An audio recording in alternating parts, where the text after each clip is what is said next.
이번 주 산업뉴스인에서는 2조 원 규모의 산업부 R&D 과제를 책임지고 있는 한국산업기술평가관리원 정향호 원장을 현장 인터뷰를 통해 만나봤습니다. 대한민국 산업의 기반을 다지고 미래 성장 동력을 찾는 중요한 임무를 부여받은 만큼 이 국가 산업기술 R&D가 나아가야 할 방향에 대해 자세히 들어볼 수 있는 시간이었습니다. 네, 정향호 원장님 안녕하십니까? 예, 안녕하십니까? 네, 우선 저희 산업뉴스인에 출연을 해주셔서 대단히 감사합니다. 예, 감사합니다.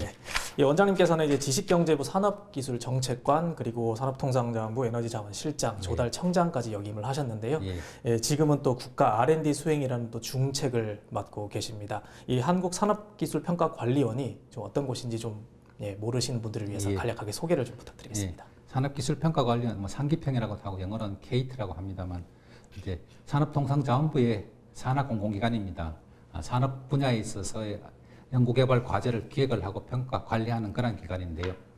2014년도에 그 공공기관 지방 이전에 따라서 지금 대구에 내려가 있습니다. 1년에 약 2조 원 정도의 예산을 통해서 우리 산업의 경쟁력을 갖고 또 일자리를 만드는 그런 일을 하고 있습니다.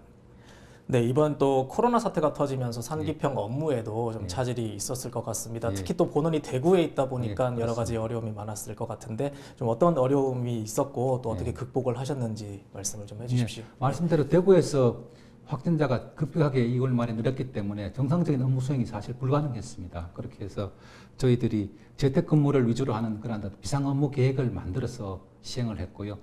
그 당시에 이제 사업 과제 공고가 진행되어 있었는데 그 접수 마감 그리고 평가 날짜를 전부 한 2주 정도 수년을 시켜서 이제 진행을 해왔습니다. 그리고 저희 이제 상기평의 R&D 평가가 주로 대면 평가를 중심으로 하는데 이제 코로나 때문에 대면 평가가 불가능해서 그럼 어떻게 할 것이냐. 그래서 소위 말하는 요사이 말을 많이 하는 비대면 평가, 언택 평가를 하기 위한 준비를 그 기간 동안에 했었습니다. 그래서 결과적으로 좀 어려웠지만 우리가 상반기 중에 지금 이제 상황으로 간다고 하면 약 86% 정도 과제 협약이 다 끝나서 예산 조기 집행하는데 당초 계획대로 갈 수 있을 것 같습니다. 네, 그렇다면 이제 언택트 이 비대면 방식이라는 게 또 새롭게 생겼는데 지금 또 진행이 되고 있는 거죠. 그렇습니다. 비대면 R&D 평가가 좀 어떻게 이루어지고 그동안 기존의 방식과 비교해서 좀 달라진 점은 어떤 게 있을까요? 지금까지 산업부 상기평의 기본 평가는 평가하는 사람, 평가받는 사람이 모두 한 자리에 모여서 이제 토론을 하고 주고받는 그런 식으로 했었는데 비대면은 근본적으로 여러 가지 저희들이 다양한 스펙트럼의 비대면 방식을 썼습니다만 모든 사람이 다 만나지 않고 온라인을 통해서만 하는 저희들이 이제 그걸 이제 언택트 평가라고 보통 많이 하는데 이 부분은 이제 신규 과제 중에서 경쟁률이 뭐 1대1이라서 크게 나중에 공정성의 논란이 별로 없는 부분, 그리고 계속 과제같이 그런 부분들은 컨설팅 해주는 그런 쪽 차원으로 할 수 있기 때문에 모든 평가위원, 비평가위원들이 그냥 온라인으로만 다 연결을 해서 자료를 한 군데 얹어 놓으면 그걸 보고 이제 평가를 해서 질문이 있으면 또 올리면 거기에 대해서 사업 수행자가 답을 하고 이렇게 해서 결과를 내는 그런 쪽의 방법을 제일 먼저 좀 시행을 했고요. 그 다음에는 이제 경쟁력 좀 높은 그런 부분들은 공정성 부분에 문제가 있기 때문에 평가하는 분들은 미리 사전에 온라인을 통해서 공고된 자료를 보고 자기들이 공부를 다 해서 와서 다 모여서 평가를 하면서 이제 그 자리에서 질문을 하면 이제 비평가자는 이제 온라인으로 연결해서 대답을 해서 결론을 내는 어떤 뭐 온라인 오프라인을 조금 섞었다고 해서 저희들이 하이브리드 평가라고 그렇게 했습니다만 그런 다양한 그런 평가 방법을 진행을 했습니다. 네, 그렇다면 이제 실제 비대면 평가를 좀 경험해본 뭐 외부 기관들의 반응은 좀 어땠습니까? 사실 저희도 걱정을 많이 했었는데요. 생각보다는 전반적인 만족도가 좀 높습니다. 그래서 그 평가에 참여한 위원님들 그리고 피평가자분한테도 전반적으로 그래도 괜찮았다는 좀 그런 이야기를 많이 들었고요. 저희가 비슷한 역할을 하고 있는 중소기업 기술정보진흥원이라는 데도 있고 정보통신기획평가원이었는데 이런 쪽에서 저희 하고 있는 것들을 와서 또 벤치마킹까지 좀 하기도 했습니다. 그래서 어떤 장단점이 다 있는 것 같은데요. 장점은 평가를 받기 위해서 지금까지는 대구까지 다 와서 했는데 기업들 같은 경우는 뭐 시간이나 비용 같은 것도 사실 좀 많이 들었는 그런 부분들도 있었고 평가위원 입장에서 본다면 또 온라인으로 하다 보니까 사전에 자료를 좀 미리 받아서 평가를 준비를 해서 와서 더 심도 높은 평가를 할 수 있었다는 부분 그리고 코로나19 가장 큰 건 코로나19의 위험 없이 네. 이제 평가 업무를 했다는 것이 가장 큰 장점이라고 보고요. 단점은 이제 처음 하다 보니까 일부 이제 운영하는 데 있어서 시스템이 조금 좀 불안정했다. 그러니까 나는 말하는 소리가 조금 끊기면서 들려서 무슨 말인지 정확하게 시스템적인 부분에서 조금 이해 못했다. 뭐 이런 쪽에 조금 좀 불만이 제기한 분들도 있습니다. 네. 이제 이런 부분들은 앞으로 이제 보완을 해 나갈 그런 계획으로 있습니다. 네, 이 방송에 이 파일럿 프로그램이라는 게 있는데요. 이제 예. 시범적으로 시청자의 반응을 좀 예. 살펴보기 위해서 예. 뭐 1회, 2회 정도 제작을 예. 하고 이제 나중에 좀 이렇게 정식 프로그램이 되는 예. 건데 어떻게 보면 이 비대면 평가 역시도 현재 파일럿 프로그램 같은 그런 성격인데요. 이게 향후에 어떤 정식 플랫폼으로 자리 잡을 수 있는 여지가 있을까요? 예. 그래서 저는 이번에는 이제 비대면 평가하는 것이 어떻게 보면 생존 모드 어쩔 수 없기 때문에 했었는데 이게 해보니까 이런 장점도 상당히 많기 때문에 앞으로는 이제 R&D의 전체적인 효율성을 높이는 그런 방법으로 말씀하신 대로 정식적인 그런 플랫폼으로 가야 된다고 좀 생각을 합니다. 그래서 지난 이제 조직 개편할 때 이 산업기술지식정보단이라는 것을 만들었어요. 이게 이제 데이터 기반으로 모든 평가 과정을 온라인으로 하는 그런 시스템을 한번 구축해 보자는 겁니다. 과제를 기획을 하고 평가를 하고 나중에 사후 관리를 하고 그것이 다시 피드백돼서 다시 기획을 되는 그런 부분들을 어떤 이제 빅데이터의 도움을 받아서 그 부분들을 평가하는 분한테도 다 이제 제공을 하고 해서 정말 제대로 된 그런 기획을 하는 그런 기회를 좀 삼아야 되겠다는 좀 생각을 하고요. 정말 이런 것들이 됐을 때 우리가 진짜로 원하는 그런 이제 일자리 앞으로 우리 또 전 세계 시장에서 경쟁을 해야 되는데 우리가 필요한 위상을 또 확립을 하고 그런 쪽에 나가야 될 방향으로 생각해서 정식 플랫폼으로 만들어갈 그런 계획으로 있습니다. 네, 이 코로나19로 인해서 또 산업기술 R&D도 좀 긴급 처방이 내려진 걸로 알고 있습니다. 예. 어떤 변화가 있었고 기업들에게는 좀 어떤 혜택이 좀 돌아갈 수 있는지도 예. 말씀을 해주세요. 저희들도 정상적인 업무를 못했지만 뭐 기업 하시는 분들도 정상적인 영업 활동을 못했습니다. 그래서 상당히 어떤 뭐 현금 흐름이라든지 이런 쪽에서 어려움이 많기 때문에 그런 현금 부담 같은 기업의 부담을 좀 줄여주는 쪽에 제도 개선을 했습니다. 그래서 주요 내용은 총 사업비가 주로 이제 정부와 민간이 매칭을 하는데 중소기업 같은 경우 민간 매칭이 보통 3분의 1 정도 하는데 이걸 5분의 1까지 좀 줄여주고요. 예. 정부가 준 출연금을 가지고 인건비를 또 좀 사용을 할 수 있도록 이렇게 자금이 잘 안 돌기 때문에 좀 그런 부분을 해줬고 기술 개발이 완료돼서 성공을 하게 되면 저희들이 기술료라는 것도 받습니다.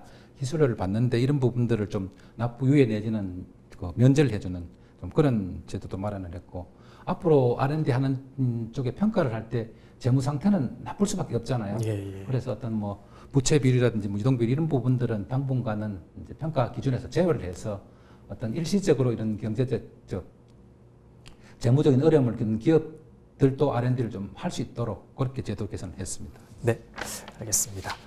이 글로벌 경쟁 시대에 패스트 팔로우가 아니고 이제 퍼스트 예, 무버가 되려면은 이 R&D에도 굉장히 도전이 필요해 보입니다. 예, 작년부터 이제 이런 도전적인 알키미스트 프로젝트라는 거를 시행을 하는 걸로 알고 있는데 여기에 대해서 좀 간단하게 설명을 부탁드리고 어떤 의미를 갖는지도 말씀을 해주세요.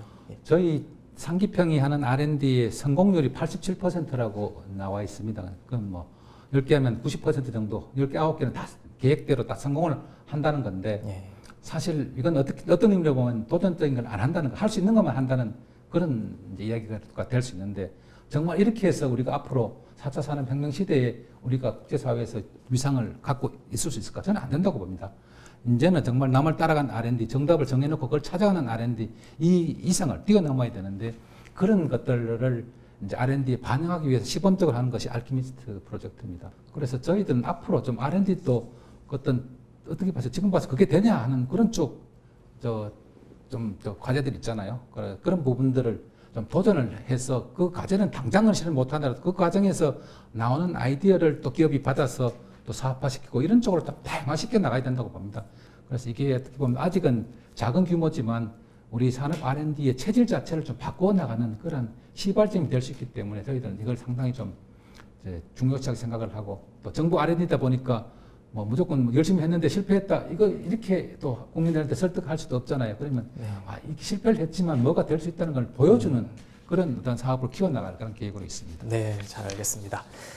또 요즘에 이제 신사업에 대한 중요성이 또 커지고 있습니다. 이 기업들도 좀 미래 먹거리를 찾기 위해서 나름대로의 또 노력을 많이 하고 있는데요.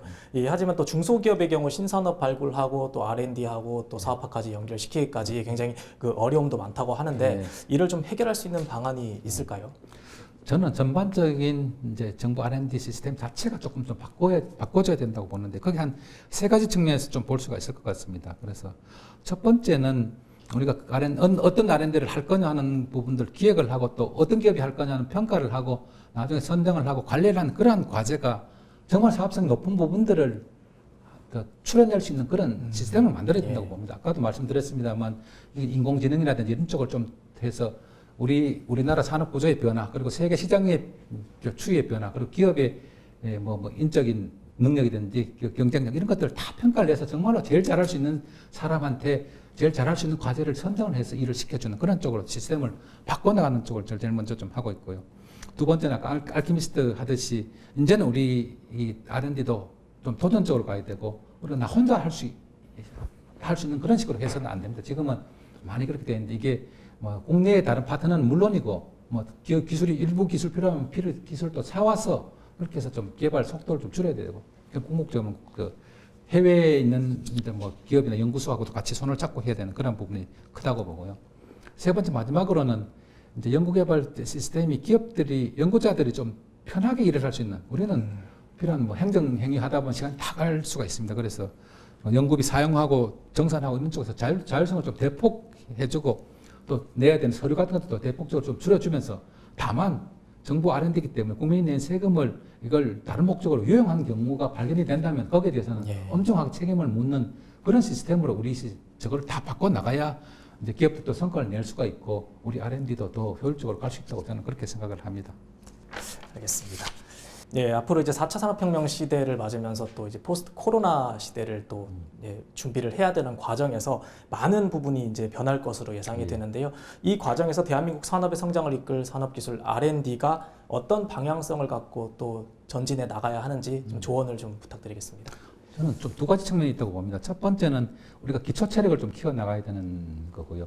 그 부분들이 품목을 본다면 아까 말씀드린 소부장 같은 그런 쪽이 이 기본 핵심 기술이 있어야 그걸 또 연계시켜서 다른 쪽을 키워 나갈 수 있으니까 그런 쪽에서 어떤 자율적인 경쟁력을 키워 나가는 그런 분야를 키워 나가면서 두 번째는 서로 연결을 해서 이제 효율성을 높여가야 된다고 봅니다. 지금 누가 혼자서 할 수 있는 그런 세상이 아닙니다. 4차 산업혁명이라는 것 자체가 연계하고 전체적인 AI를 통해서 효율성을 높여가는 그런 부분인데 우리 R&D 시스템도 다 그런 쪽으로 다 해서 이제 저희들은 R&D를 개발하면 끝이다가 아니고 이 개발한 R&D가 정말로 사업화가는 길목에서 데스밸리도 있고 여러 가지가 있습니다만 그런 부분들을 같이 기업들하고 협력을 해서 좀 풀어나가는 그리고 또 정부기관끼리도 또 협업해서 풀어나가는 그런 시스템이 마련이 되어야 우리가 진짜 앞으로 이제 우리 국가의 위상 자체를 좀 제대로 또 튼튼하게 만들어갈 수 있다고 그렇게 생각을 합니다. 네, 협업이 굉장히 또 중요하다고 강조를 해주셨습니다. 네, 이 대내외 불확실성이 또 큰 시대에서 또 상기평의 그 역할도 굉장히 중요해질 것 같습니다. 상기평은 앞으로 어떤 목표와 비전을 갖고 업무를 해 나가실 계획이신지 좀 말씀해 주십시오. 말씀드린 대로 산업기술을 지원하는 기관인데 우리가 지금까지 했듯이 이제 정답을 정해놓고 뭐 그 안에서 찾아가는 그런 부분들은 좀 안 된다고 보고요. 여러 가지 환경 변화가 많이 있을 텐데 거기에 도전적으로 좀 다가서서 다양한 분야에서 조금 혁신적인 방법으로 R&D를 해 나가야 된다고 봅니다.